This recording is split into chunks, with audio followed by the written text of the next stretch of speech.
Welcome to another show of Two Sides to Opinion podcast.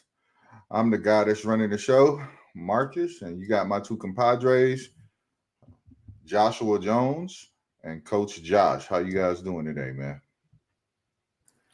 Good, man. How you doing? Great. No, I can't complain. Tony the Tiger.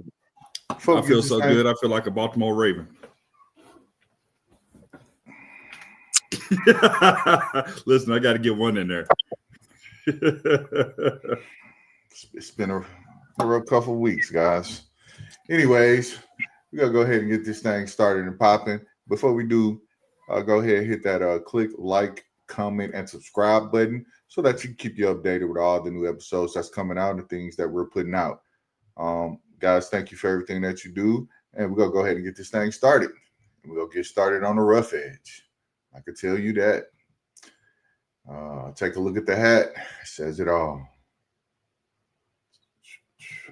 So before we get started on this topic, we'll go ahead and play a video for you guys. All right. Manning highlight tape, and you see the dudes that are chasing after him. My grandma in a wheelchair moved faster than some of them boys. They were chasing after him.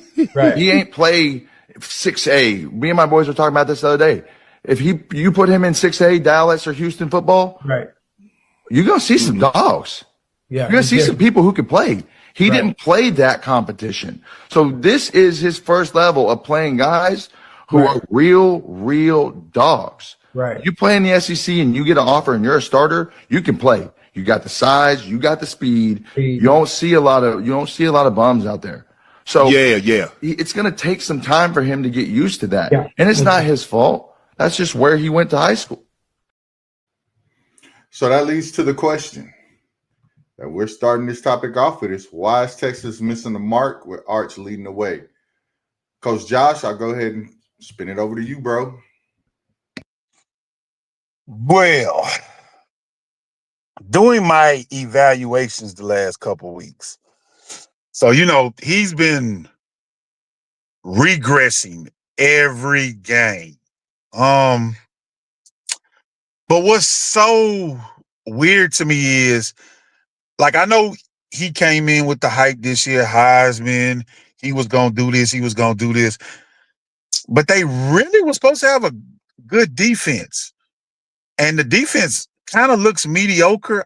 I don't know if that's from them playing off of the offense, like, well, we can't do what we want to do, or we can't do that because we thought maybe we was going to have the lead and certain things. But, bruh, it's bad because I'm also looking at Sark. He's steady calling the same kind of plays. Like, what is the pitcher? What kind of athlete, what kind of quarterback is Arch? I know they want him to throw a lot, but he can run. I'm not going to lie about that. He can run. But the offensive play calling has been the same, like all those 5 games or 4 games. And I'm like, hey, man, what's going on? Can I interject right there? Because you said something that's very important. He can run. Unfortunately, he's running the most. He has the most carries on the team with the most yards. He has 42 carries with 160 yards and 5 TDs. That's not very run offensively like when your quarterback has the most yards and runs. That doesn't necessarily lead to wins in that aspect. So while he can run, I think he shouldn't have to run that much. But what kind of running is he doing? Like, is it scrambling runs or is it RPO runs? It's a and that's the thing. I'm gonna get to it when it's my turn to speak. Yeah. But that's my whole thing is he's playing bad. He doesn't look like anything that the media has hyped him up to be. You played against Ohio State. Okay, that's first game of the season. Then you had a couple ducks in between this Florida game, and Lagway just had Lord Jesus, what he threw 5 interceptions, had like 6 turnovers, like, and then, bro, you get outplayed. I don't know what's going on. I don't like his play. I don't like the play calling.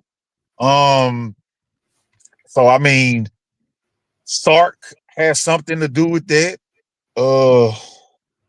But I'm kind of like, I thought the defense would have kind of maybe stepped up a little more, got a little bit more turnovers, touchdowns maybe off of fumbles and interceptions. But I don't know, man. They just look mediocre. They look like a middle of the pack, bottom of the pack, like SEC team. Okay. And what about you, Jones? Listen, I think it's a whole lot to be said, but let me first touch on what Coach just talked about, right? Because he was talking about, I don't know if it's offense, if it's defense. Right now, I'm seeing it every week, right, with the Browns. When you have, and I wouldn't know, I wouldn't say that Texas has an elite defense, but let's just go out on a limb, say they have, an above average defense, right? And, when they're playing these good teams, it's like, okay, the defense can only hold up so much before the bottom falls out and they run out of energy because the offense isn't producing. When you see an elite defense, normally what happens is the offense is putting pressure on the other team to just go out and score, right? And it puts them in a passing situation. Then you can just pin your hair back, as they say, and then you can go and you can rush and get to the quarterback. And that's when you start to see a lot of exotic blitzes, different stunts across the middle. If you're running a 4-3, maybe even a 3-4, right? So I'll say that. But when you first and foremost, right, I think a lot of Texans fans need to apologize to Quinn Ewers.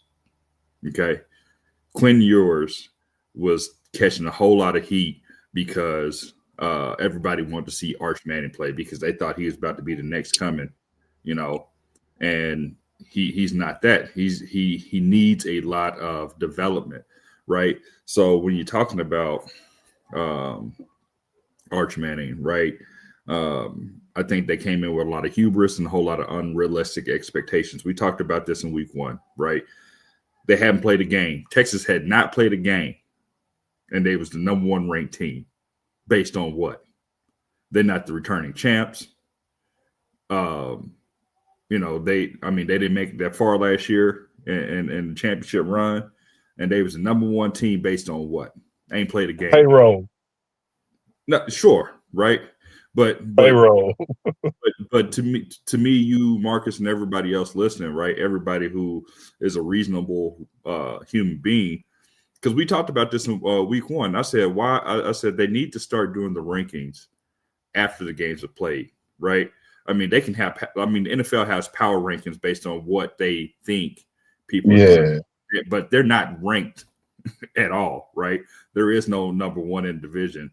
Maybe based off of the last year, but, it's all subjective until you play a game. He was Heisman leader, ain't played a game. Ain't snapped the football. How does that work, right? They talked about him being the number 1 overall pick in 2027. How's that working out for you? Right? And I'm saying all this, and I'm keeping a close eye on it because a lot of people think that, the Browns, right, with their relationship to the Mannings, were trying to get him to Cleveland.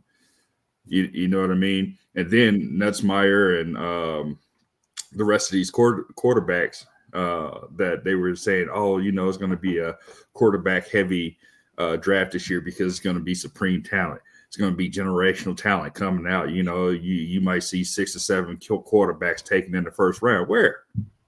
Who you taking? And Arch ain't one of them either, right? And we talked about this. Right. So he needs development, right? Me and Marcus were talking offline. Marcus thinks next year he's going to, elevate himself, as do I.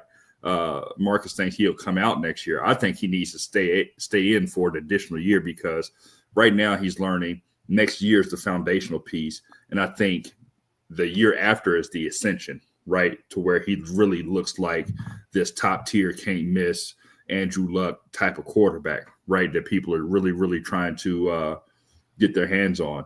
I tell you what, if someone would give any one of us on this panel as much benefit of a doubt as they gave Arch Manning, all of us would be millionaires. All of us would be CEOs. We wouldn't have been fired from any job. I agree with that. And you know what? I'm gonna go ahead and jump in from that status point. And this is what I'll say. A lot of what you said is absolutely correct.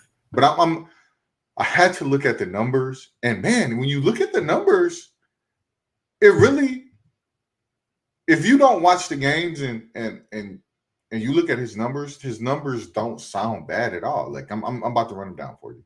He's 81 of 1. Hold on, really quick. If I can just interject, those numbers are so misleading because I told you, because I told you he was playing, Sam Houston and all these other teams running 55-0. Yes, yeah, and but when you just listening to him and if you don't watch the games, and this is why I say sometimes, and I agree with Coach Josh, a lot of times the eye test is very important in order to actually evaluate. So I'm gonna run down his numbers. He's 81 of 135 for 1,151 yards. He has a 60% completion rate. He has 11 TDs to 5 interceptions. A kicker is he's been sacked 9 times. Also, he has 43 carries for 160 yards with 5 TDs on the ground. When you listen to those, and this is why I say it's important to watch the games. When you listen to those, you say, hey, man, those aren't actually bad numbers, which they aren't. To the caveat that Coach Josh was saying, he's actually playing better, but there's a reason why I played that video first before we jumped into it. He was in Coach Josh, you probably can speak better than me because I don't know if he was what class he was in down there in Louisiana. But he wasn't in the top tier classes, the 6As. No, so hold on. So the school that he goes to, where he went to. I'm sorry. Mm-hmm. That's normally the school that the rich kids go to school to. And that's across the river, kind of like in Slidell. That's not in New Orleans. Okay. That's not the Archbishop Shaw. That's always good, and the St. Augs and the Catholics and things like that. This is the same school that Odell Beckham went to. Okay. Now they do play because they are a 2A school. They maybe have about 400 kids max. You answered exactly what I wanted. He's in the 2A school, which predominantly the talent isn't necessarily great. You'll probably end up meeting good talent when you get to the playoffs.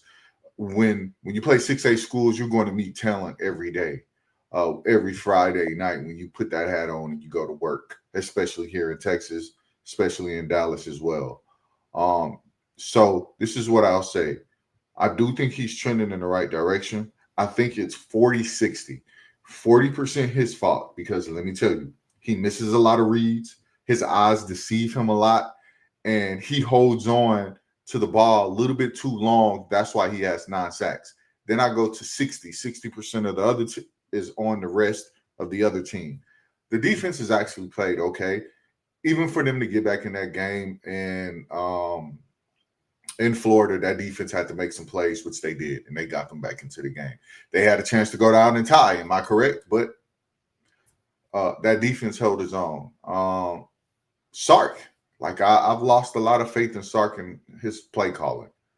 You could tell he's a little timid because he has somebody that has everybody's eye on him, so he's a little bit timid at how he's play calling, and that is a real big issue.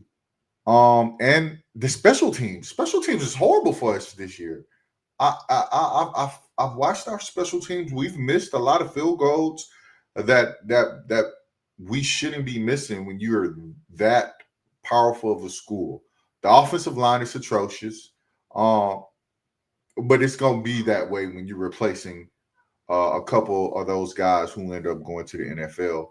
And the Saints got that first round talent that played offensive tackle. So for all in all, I agree with especially what what Jones said in the aspect that I do feel like he's going to be better next year. And I do feel like he's going to come out next year because he's going to get to feel and see everyone. And then he's going to have his uncles in his ear coaching him up as they should. Anybody else got anything on that topic? Yeah, just real quick. A few things. If his name wasn't Arch Manning or his last name wasn't Manning, I actually think he'd be further along in his development right now than he is. I think he actually be playing better than he is. And that's a lot of pressure, right? I think he'll be benched. I think the dude behind him, there's two young freshmen who can get up and go get it behind him. I think if he wasn't that aside though, the talent behind him. I'm just talking about him as a player. Like if he all things being equal, if he was the starter, right? I think if his last name wasn't Manning and all that pressure wasn't on him, I think he'd be playing better. I think he'd be further along in his development. And there's a lot of pressure coming just being the quarterback of Texas, right? So, and then,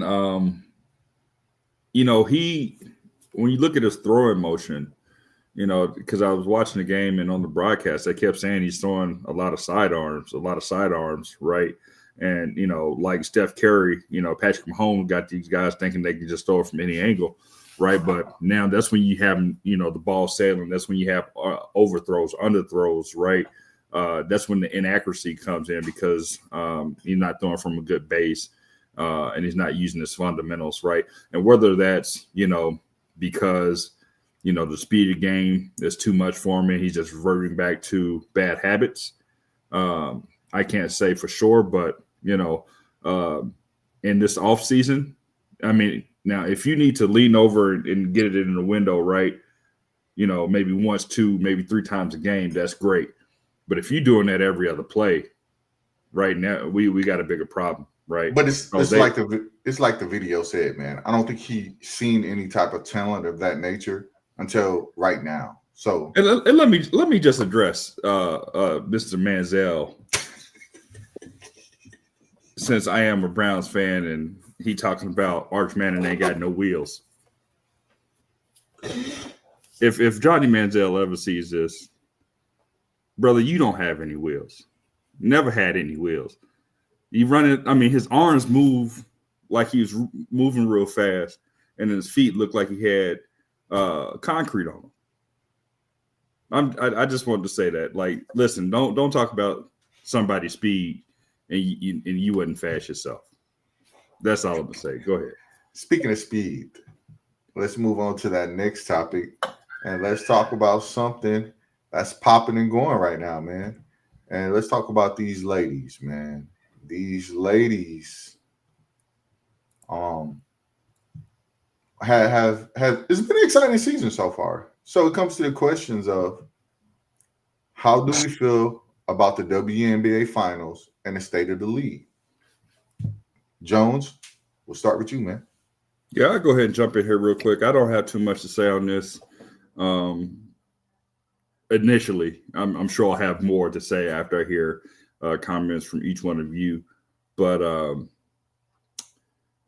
I'll just talk about how I feel about the NBA Finals, right? We talked about this, last week or a week ago. It's exactly what I thought it was going to be, right?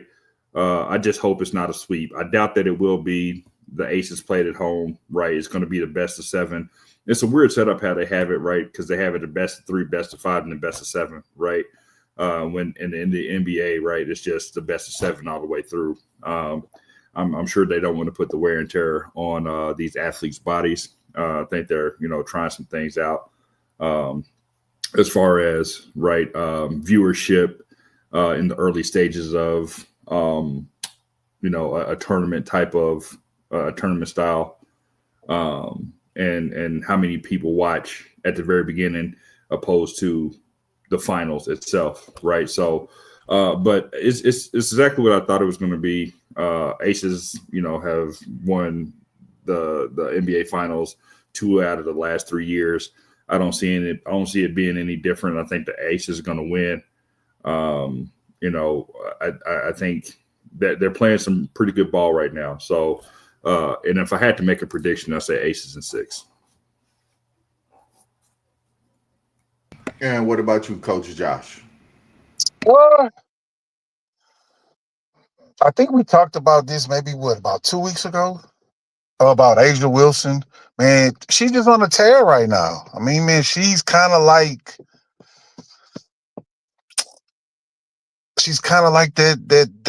that girl in the league. Like, okay, who's gonna slay her? Like, we know they could be beat in the regular season, but the playoffs is a whole different kind of animal. When I watched game 1, they were talking about injuries to Phoenix. So that'll be something to watch. The Aces, they look good. Phoenix look good too. I mean, when I watched game 1 the other night, I was like, okay. And then you start learning more, like about the ladies. But you have to be you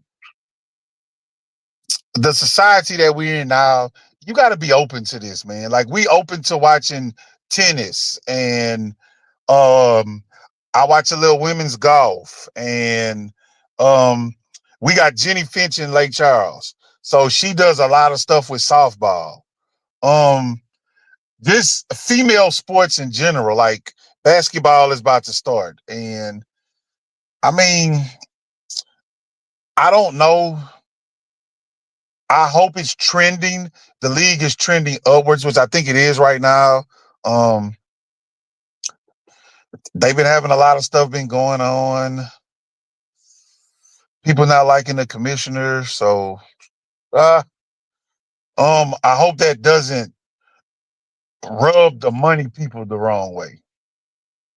So that's the big thing. But I love the game. I think they should have some changes to the game. I think the court should be shorter, and I think the goals should be lower. That's just me. They do those things, and you're gonna see a big difference. Because Unraveled, Lord, I don't know why I keep saying Unraveled, but Unrivaled, they shortened the court, and the games were actually good. And they also play 3-on-3. Yeah, but that too. I got you. So I'll jump in right at that note. You made some great points. I do think some things should be changed, and I'll get to that a little bit later. But I do want to talk about the finals itself. You have the young ladies, man, they're balling. In the very first game, Dana Evans, and I know you probably don't know that name because she's a role player. She balled out. She had a 20-piece. She led them down the stretch. Jackie Young, who was on the USA team, she didn't play very well, but she's the other star on the team. She had like a single-digit game. AT is hands are full with Asia Wilson. And you can tell because it's messing with her numbers a little bit. Asia Wilson right now is averaging 21, 10, and 5. Alyssa is averaging 18, 8, and 9. But she's getting a lot of her points in garbage time. The second game was a blowout game because the 2 stars for the Aces just decided to go ahead and do what they do. They each had a 30-piece, and it was a blowout from the beginning. By the time Alyssa got herself going, it was too late. Satu didn't get herself going until the second game. Kalia Copper is probably the only one who's been efficient for the Suns, but she's like waiting. Like, she starts off great early and then just fades in the fourth. I don't know. They're not giving her the ball. But it's exactly what I thought it was. 2-0. Phoenix plays much better at home. Phoenix has a different type of home aura when they get there. So I expect that to be a real big pickup. They got to figure out some way to control Asia Wilson, though. They can't let her do what she wants. But take that left hand away. The state of the league, I'm worried. as a person who kept an eye on this league, I'm worried, and I'm worried for many different reasons. You have negotiations going on for a new CBA. So and these are these ladies like real first time making big time money moving forward with the CBA. And they are doing things absolutely wrong. One thing you don't do is you don't talk about what happens behind closed doors. That's an automatic no-no. You can't. You just can't. We are talking behind closed doors about money and situations. You don't bring that to the forefront because nobody needs to know what's talked about. I understood what she tried to do, but that's a no-no, and that's coming from the big boys. Right? They have turned on the commissioner. And when I say turn, they're making her out to be the bad guy. In reality, she's not. She has all the control because she has all the owners behind her. You got to know who you're talking to and what they currently have. You understand what I'm saying?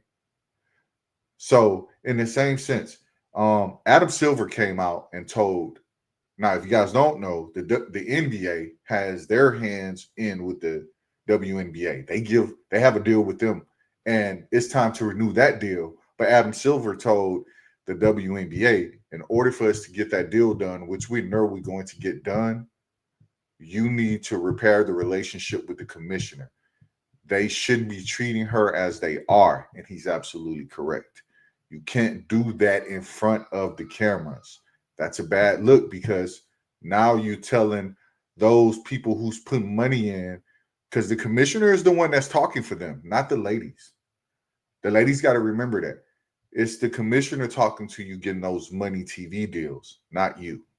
Don't get me wrong. Your play is what helps you get that deal. But in reality, she's talking for you. And to have that dissension out there that she can't run the show or she's not running the show, it's the players, is going to make people hesitate, i.e. the NBA as well. Can I ask you a question? Yeah, go ahead. Well, go ahead.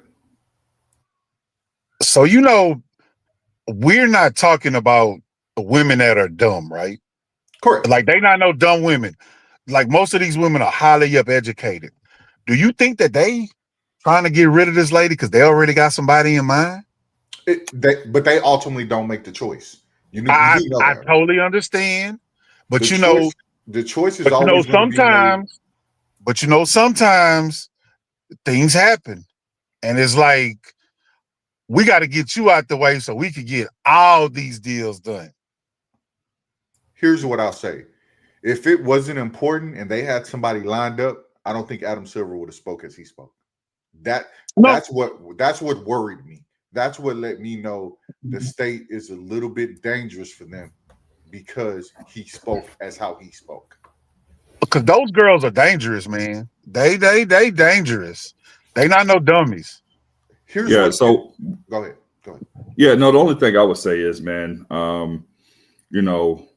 with the negotiations going the way that they are, and I'm only speculating here, I think what these ladies are really trying to do is bring some of this stuff that is unsavory to the light. Now, whether that helps or hurt them with the negotiations and things like that, I'm assuming they feel what's happening is immoral and unjust, right? And they're not getting their fair shake. So this is their way of being able to voice their displeasure of the process and what's happening, right?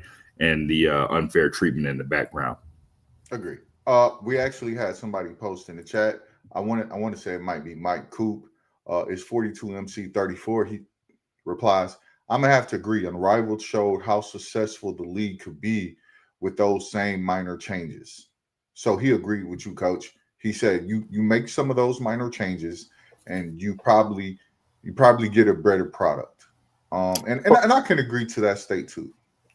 Well, what I'll say is, there have been a few NBA players who have made some of the same statements. Now, the women in the WNBA may not like the message or the messenger, who delivered the message, but the fact of the matter is right now, they do have a smaller ball, right? the women's basketball, right? And there was no dispute about having a smaller ball to be able to handle it right, and be able to shoot better and make a better product on the court. What I would say to that is, if they take away who said it and just look at the message, right, and see if that is a viable option, I think maybe they should, at least have a conversation about it, right? Because, having women in the WNBA coming down and, dunking and things of that nature, I definitely get it from an entertainment aspect.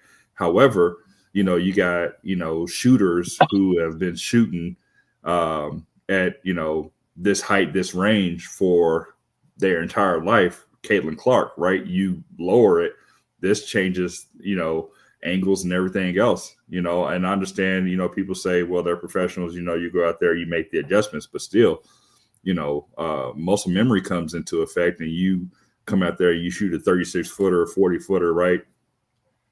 And, instead of it going in, you hit the top of the backboard. So, it's give and take. It's I don't know. It's really taking a hard look at what that would look like for them. No, I agree. And with that being said, we'll go ahead and move to our next topic. You guys know it's been a pretty wild start to this NFL season. And with that being said, there's been a boatload of 4-1 teams after these 5 weeks. And the major question that's probably on most of our minds is, out of all these 4-1 teams in the NFL, what team stands out to you? And Coach Josh, we'll go ahead and start you. The Philadelphia Eagles. You would think by the media talking and all the chaos that's going on that these people are like 1-3, 2-2, something silly.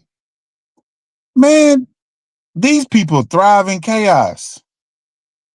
It's kind of like they like mess. Like, it's like, okay, well, let's see how far we could get in this mess, and then we're going to get ourselves up out of it. The defense is solid. Brown, and what's the other boy name from Georgia? Oh, man, what's the two defensive linemen? Man, Carter. they cutting up. Yeah, Carter, Jalen Carter. Man, they cutting up right now. Man, I'm like, look at this. Look at this. And then you look at the offensive side, man, you got Jalen Hurts, Saquon Barkley, who's not having a good year, but these people are still winning. So just imagine when it's going to click. Then you got A.J. Brown. He done kind of got Devontae Smith on his side now. They both reading books on the sideline. But, bruh, they are solid. I just hope that they don't go too far down the rabbit hole with the chaos. Because that could be bad. But we thought last year that, hey, y'all not going to do good. Y'all losing these games, blah, blah, blah, blah. And then people came in and won the Super Bowl. I mean, before they went on a little streak, them people was talking about firing the coach. I'm going to give you a list of 4-1 teams, if you guys don't mind, real quick. So just to give everybody a synopsis of who's all 4-1. You have the Bills, the Colts, the Jags, the Eagles, the Bucks, and the 49ers. And then you have one caveat, which are the Steelers, because they were on a bye week and they're at 3-1. So you have a plethora of teams at the top after these 5 weeks. And Jones is, and Coach Josh is right. I do believe the Eagles are the best team, and I do think they strive in chaos as much as but I believe that's media-driven chaos, because it's all about doing the one thing and it's winning. And then I'm gonna just go ahead and say, like Jalen Hurts said, the standard is the standard. Yeah. What you got, Coach? What you got, Jones? Yeah, so as you were talking, I wanted to interject a whole lot because and I'll save it for my rant because that's really what I want to touch on. So I don't want to give my juice away talking about it right now. But I mean, you're right. You know, the Eagles they've always started well, you can't say they started slow because they've always won early, right? It may not have looked good the way that they won, right? But it's normally this time of the season that they really start to click. And one thing I will say is I think they listened to the media last week when they were talking about the wide receivers not getting the ball, and instead of running the ball, they tried to make a statement and pass. I'll leave it at that because I really want to get into it at the end here. But looking at the Buffalo Bills, I mean, are we surprised? No. Detroit Lions, are we surprised? No. You expect them to be there. Jacksonville Jaguars, I said they were going to be pretty good week one, right? And I think you guys kind of looked at me a little bit when I said it, but they've been fun to watch, right? I mean, last night's game, the Prince was out there stumbling and bumbling all the way to a win, right? I mean, it was exciting. I mean, it didn't look the best, but what the coach say? Duval. I'll leave it at that. So Jacksonville's fun to watch. Philadelphia Eagles, you just talked about it. San Francisco 49ers, they kind of like a straw man. They got so many injuries, so I'm just waiting for the bottom to fall out there. Tampa Bay, I think just based on last year, they were pretty good, right? You got Bake out there, Willen and Dillon. And then the Steelers, who would have thought they'd been the top of the division, right? I really thought it was going to be Baltimore, just division. And, we beat that horse to death last week. So we're going to leave that alone. So to me, the team that I'm most surprised about is the Colts. Indianapolis Colts, like, where did that come from? Right? Danny Dimes, baby. Listen, you close your eyes and surprise. Here they are, right? So no one saw the Indianapolis Colts coming. This just goes to show how important situation fit and coaching goes, right? Because I think everybody on this panel, everybody at the national analysts and everything else, we're talking about Daniel Jones as a bust. They never should have drafted him, and what were they doing? He was the worst pick since Jamarcus Russell and all this other stuff, right? But now he is really playing like the guy that the Manning family thought that he was, right? This is the guy that they saw, right? And when he was with New York, they weren't seeing it, but now we get to see what they saw, right? And this guy is doing everything he needs to do to win games. He's executing at a high level. And, he's gone from Daniel Jones to Danny Dimes to Indiana Jones, right? Look, my man done transformed 2 or 3 times, right, into this MVP caliber player that he's playing at right now. So just seeing this, like I said, and when they draft these quarterbacks high in the draft and they go to these bad teams and they play with these bad coaches and they're in these bad systems. I look at Derek Carr. He was supposed to be phenomenal, right? He went to the Texans when they were bad and, they ruined that guy. So not Derek Carr, David Carr, excuse me. So Derek Carr was supposed to be really good. He came out before his brother did and went to the Texans, and he was supposed to be the next coming as well. So Daniel Jones and the Colts, right? Because people were looking at the Richardson kid, and they were like, "Oh, they're gonna bench him for old Danny two-step, right?" Because he had taken a step back. They was like, "Oh man, he should be out of the league," and he's proven why he should be in the league. And another person that we should have looked at was Sam Darnold, right? Because he got with good coaching, right? After a series of teams, and now he's with Seattle standing on his own 2 feet. So, and that's after he had good coaching and a good situation with the Vikings, right? So, but if you ask me, the most impressive team or the most surprised team, and you can put those 2 things together, is the Indianapolis Colts.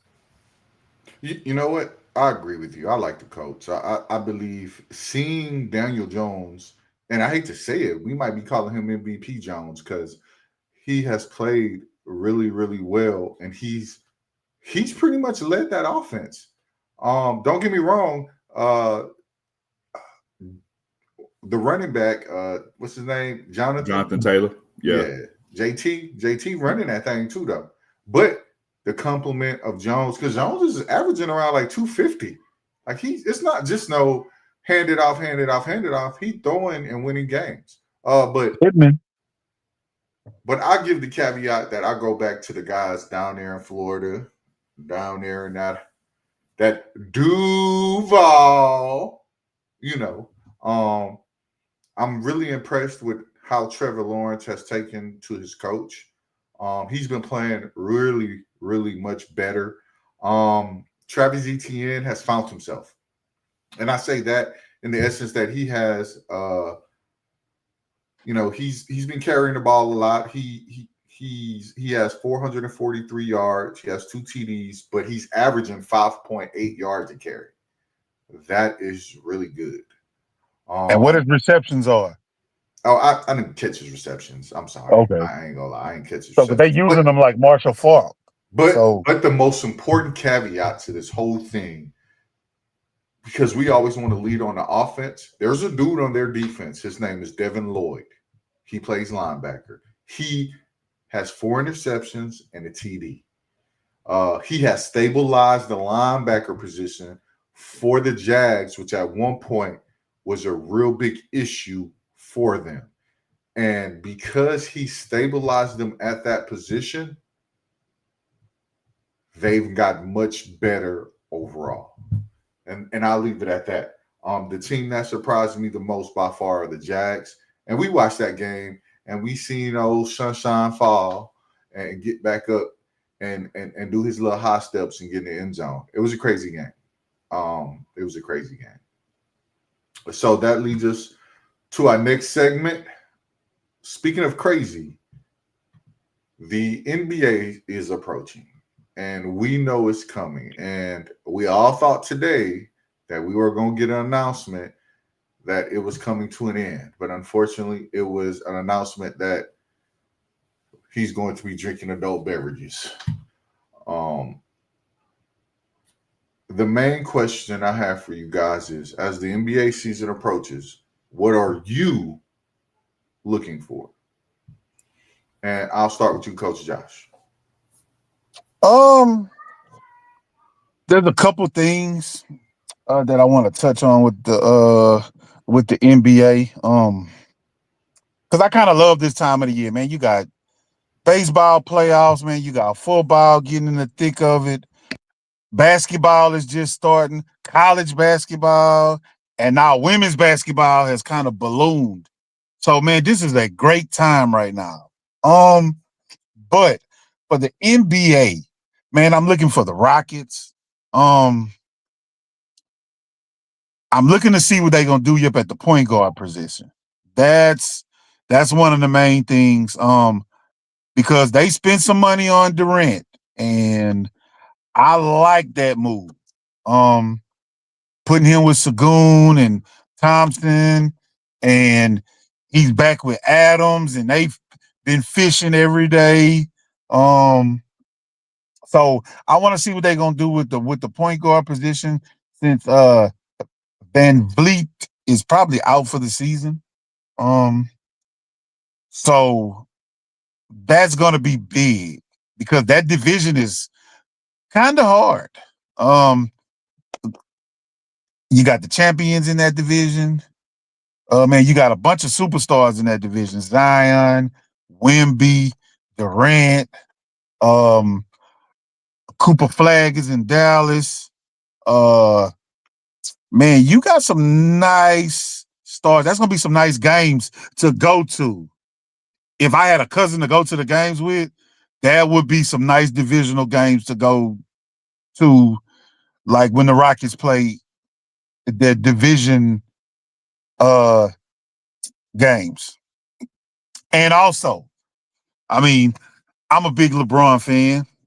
I was like y'all today, man, I hope he don't say he about to retire or this is last year. So I want to know what's going to happen. Because, man, you hear things that's going on behind the scenes, people filming, this going on, that going on. I don't think the Lakers going to be that good, just me. Because basketball is a young man's game.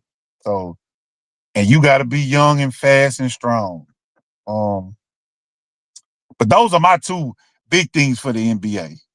So I'll leave it to y'all and see what y'all looking To the guy, forward to. no, I agree with you, man. To the guys out there in the chat, let us know what you looking forward to for this NBA season. Jones, go ahead and let us know what you're looking forward to. Yeah, so if you can move us to the side box real quick, because I know that Coach Josh was talking about LeBron James, and I think he assumed that we all didn't want to hear that he was going to retire. Me, myself, and I for one, listen, it's time for LeBron to go. It's time to go ahead and hang those shoes up. Might as well, get him a microphone somewhere if you want to do the barbershop too, right? Because barbershop one ain't good. Listen, it's time for the next chapter in this man's career, right? He already went to Turkey, got his hairline together. I appreciate that. But as we go down, I mean, listen, we got Jokic. I want to see how Denver recovers from last year. KD, I really don't have too much to talk about with KD. I think KD is his own worst enemy. I want to see if the Warriors – go ahead.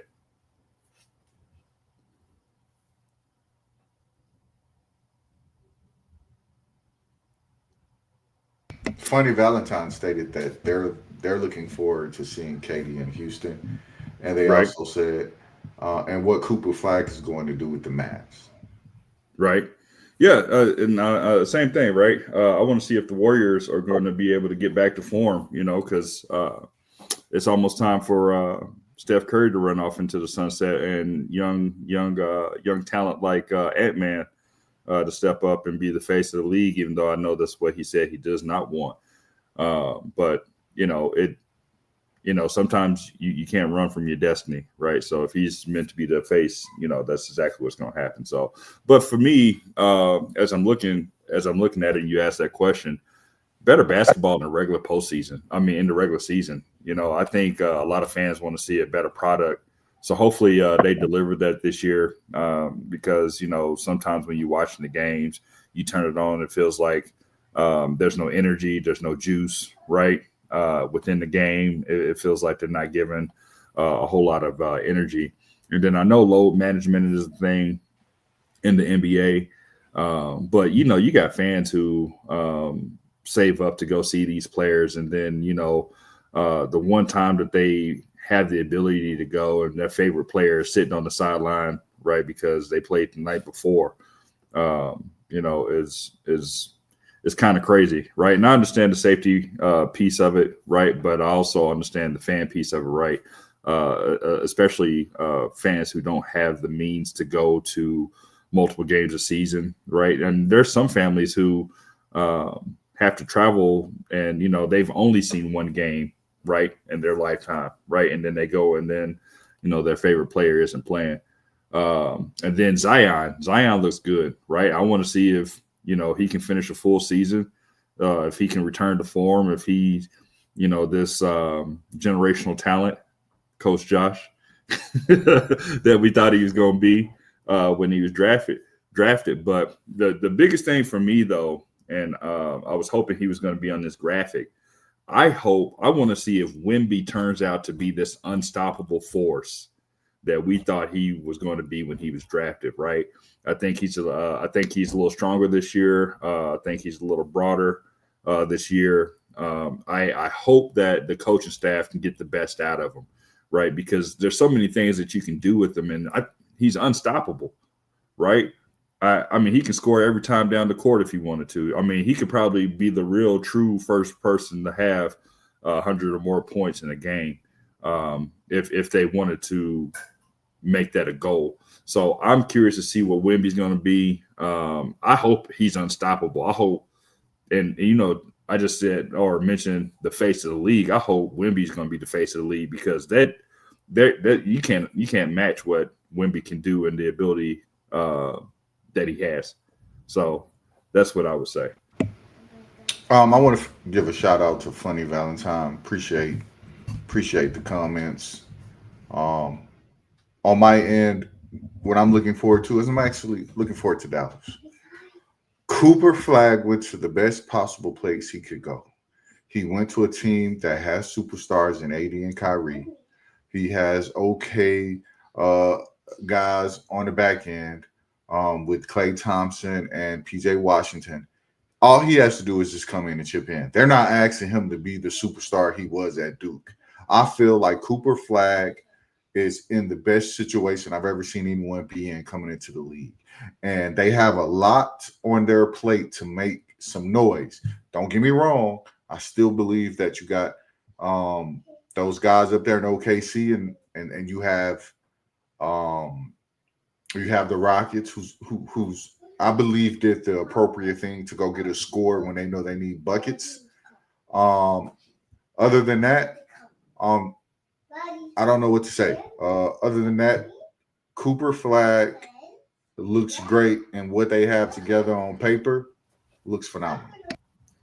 So really quick on that before we move to our last segment, I hope that Cooper Flag is the piece that they've been missing to complete the team, right?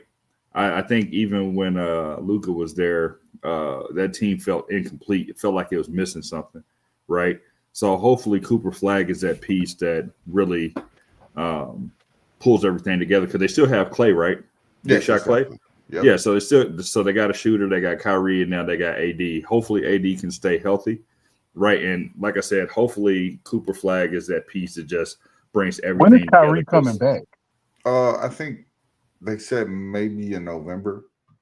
Funny Valentine said Wemby isn't built to hang in the big leagues with people like Giannis, Joel, and Jokic. He just isn't score worthy like that. Oh wow. That's what he said. Okay. I mean, that's a pretty bold statement. Well, and that's why I said, I'm curious to see, right? Because I think it can go either way, right? And Funny Valentine could be absolutely right, because when you're built the way that he's built, the other person that was built that way, that, and excuse my language, didn't give a damn and played that way was Kevin Garnett, right? Kevin Garnett was skinny, but he played like a dog, right? And you were not going to get the better of Kevin Garnett. And he was a strong, skinny guy, right? But hopefully Wemby can embody some of that will, some of that presence, some of that want to, right? And I think if he changes his mindset and if he can get to that point, I think he'll be unstoppable. But to Funny Valentine's point, it could go the other way. It could. So you guys know what time it is. This is our favorite segment. It's the one we all be looking forward to because we get to release some of that energy and get some things off our chest. And that's what pops my bubble. And we'll go ahead and start with Jones. Jones, go ahead and let it loose, my boy.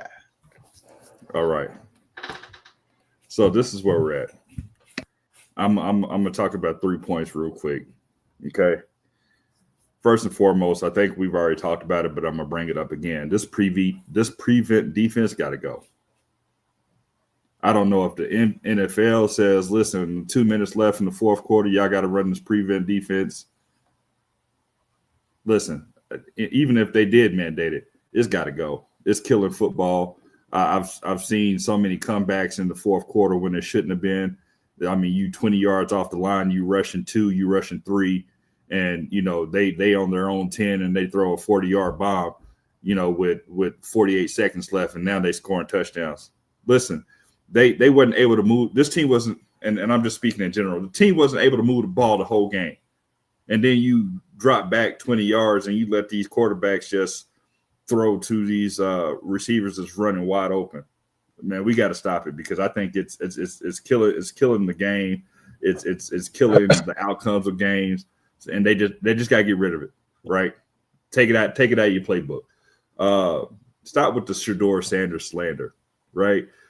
Listen, the whole offseason, they was like, oh man, Shedeur Sanders doing everything he needs to do. He's answering the questions the right way. He's showing up, when he first landed in Cleveland, he went right to a school, right? Because he said he wanted to see the kids, right? So he goes and he's doing things in the community. You had projects that ended up having a fire and it burned down. No one else showed up but Shedeur, right? They're not talking about none of that. But, Rex Ryan goes on First Take or whatever show he went on and was like, oh, well, you need to shut up and sit in the front row. Right. And then the next week, he did the pantomime thing or whatever. And they're like, oh, well, he's too immature. He doesn't need to be a NFL quarterback. Stop it. Stop. And I wasn't even a big Shedeur fan, and Marcus can attest to this. Right. But we got to stop with the mind games. We got to stop with the slander. And last but not least, it's time for AJ Brown to go. Time to go, brother. Time to go, brother. Ain't no way you can be on the ain't no way you can be on a Super Bowl winning team, right? You done got paid your money, right? And you still unhappy, brother. It's time to go. Go ahead. Those are powerful statements. Listen, go ahead and pack your bags up, brother. It's time. There's another team that wants you. Go somewhere where you're not winning and you get 15. Coach Josh, you got your 2 minutes. Go ahead, sir. So this is my rant.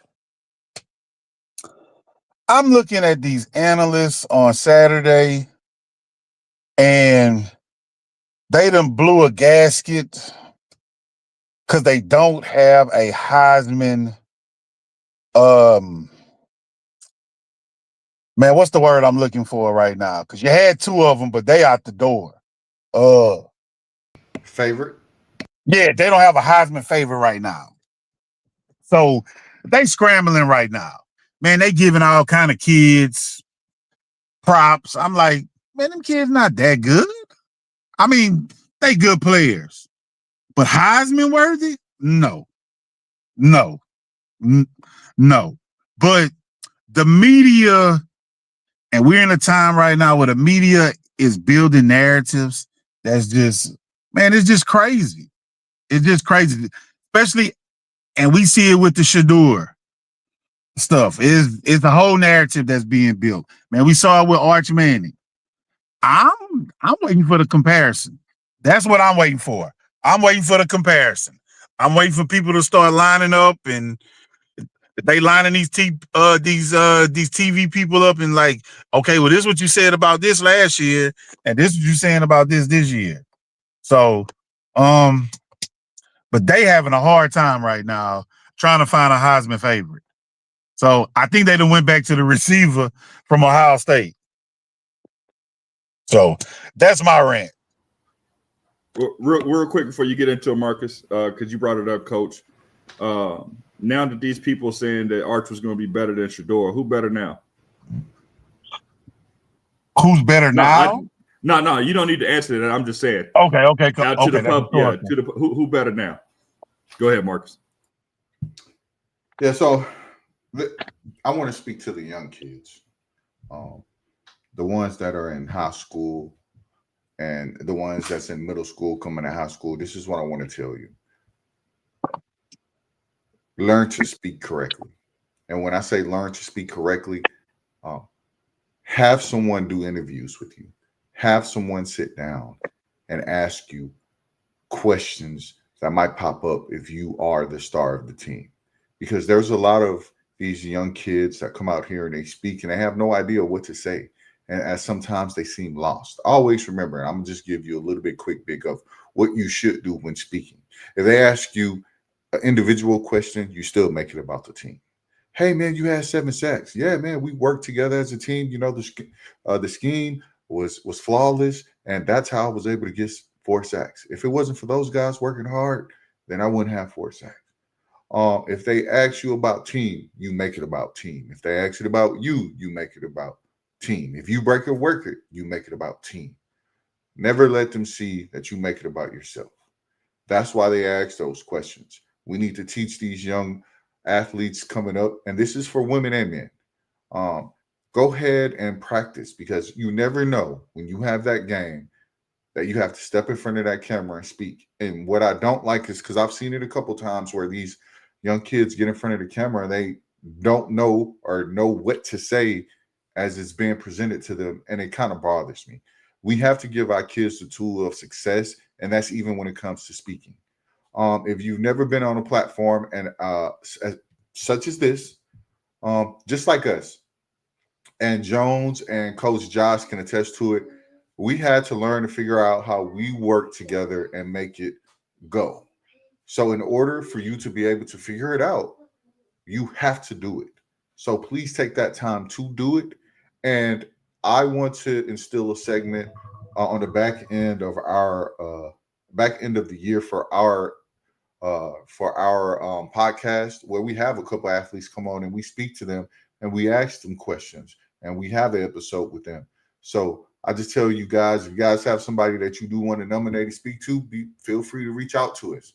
Go ahead, send us an email. Go ahead, if you know me, send me a text message or send me an email or post in the chat, and I'll reach out to you.